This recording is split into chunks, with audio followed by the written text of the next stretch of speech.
So moving on in this background, it's more of the same. As I said, it's quite a process to move through a drawing like this, but you're just tracing things over and adding those smaller details as you go. It can be a fun process.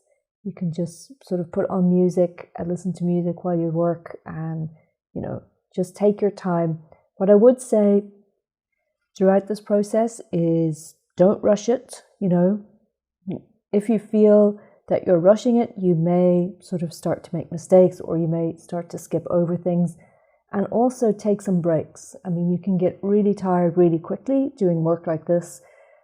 And I certainly got really tired by the end of this process, and I could see that by the time I got to the last house or the last part of the drawing, I was starting to leave things out and starting to take shortcuts in the process. So take breaks as often as you can.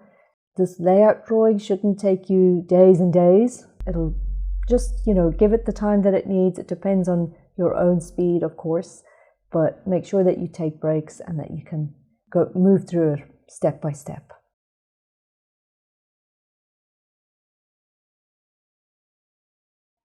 So at this stage, it is coming together, and I feel like at the very least, definitely the composition is finished, or the composition is completely resolved. It's completely working. I'm really happy about that.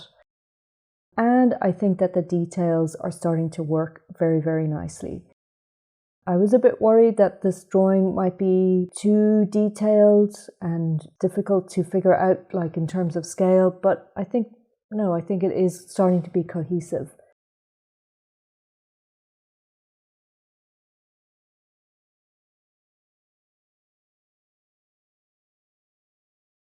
I just wanted to mention, when it comes to, after all of this detailed structural and, let's say, architectural style drawing, when it comes to drawing something like organic shapes, you can be a lot more freer and a lot more kind of stylized, if you like, especially on a background like this.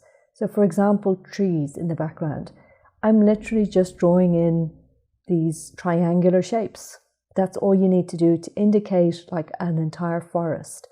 Same with the mountain. I'm not going to do anything detailed. I'm just literally drawing in these shapes like this. And if this were any other kind of a background with a forest that was slightly different, I would just make sure that the trees stayed as loose and organic as possible, because it's going to contrast very nicely and work really well with all of the structures that are in place in the middle to foreground. So again, that comes back to this principle of having contrast in your backgrounds or in your designs. If the focus of your painting is kind of man-made structures, then try to balance that out with some very loosely free-form organic shapes. So that's the end of that, and I think we're nearly at the very end of this process.